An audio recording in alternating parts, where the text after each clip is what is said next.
Hi friends, ఎలా ఉన్నారు? అందరూ బాగున్నారా? ఈరోజు వచ్చేసి నేను మల్టీగ్రెయిన్ రోటీ చేయబోతున్నానండి. సో చాలా టేస్టీగా ఉంటుంది. ఫస్ట్ అయితే ఒక కప్పు మల్టీగ్రెయిన్ పిండి తీసుకోవాలి. తర్వాత అందులో సన్నగా కట్ చేసిన ఉల్లిపాయ ముక్కలు, పసుపు, కొత్తిమీర ఇవన్నీ కూడా వేసేసుకోవాలి. తర్వాత ఒక బ్లెండర్ తీసుకొని అందులో పచ్చిమిర్చి, ఉప్పు, జీలకర్ర వేసేసి బాగా బ్లెండ్ చేసుకుని ఆ పేస్ట్ కూడా ఈ పిండిలో వేసేసి బాగా కలిపేసి ఒక ముద్దలాగా తయారు చేసుకోవాలన్నమాట. సరిపడా ఉప్పు కూడా వేసేసుకోవాలి.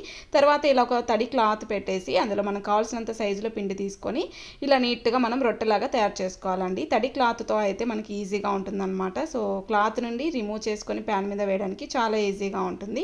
తర్వాత మనం ప్యాన్ పెట్టేసి బాగా వేడైన తర్వాత మనం రెడీ చేసి పెట్టుకున్న రోటీని కొంచెం కొంచెం ఆయిల్ వేసుకుంటూ రెండు వైపులా బాగా క్రిస్పీగా వచ్చేంత వరకు బాగా కాల్చుకోవాలి. వెయిట్ లాస్ అవ్వాలనుకున్న వాళ్ళకైనా సరే, నోరు సరిగ్గా లేనప్పుడు, మనకి ఏదైనా స్పైసీగా తినాలనిపిస్తున్నప్పుడు ఈ విధంగా సింపుల్గా రోటీ చేసుకుంటే చాలా టేస్టీగా ఉంటుందండి. సో మీరు కూడా తప్పకుండా ట్రై చేసి చూడండి.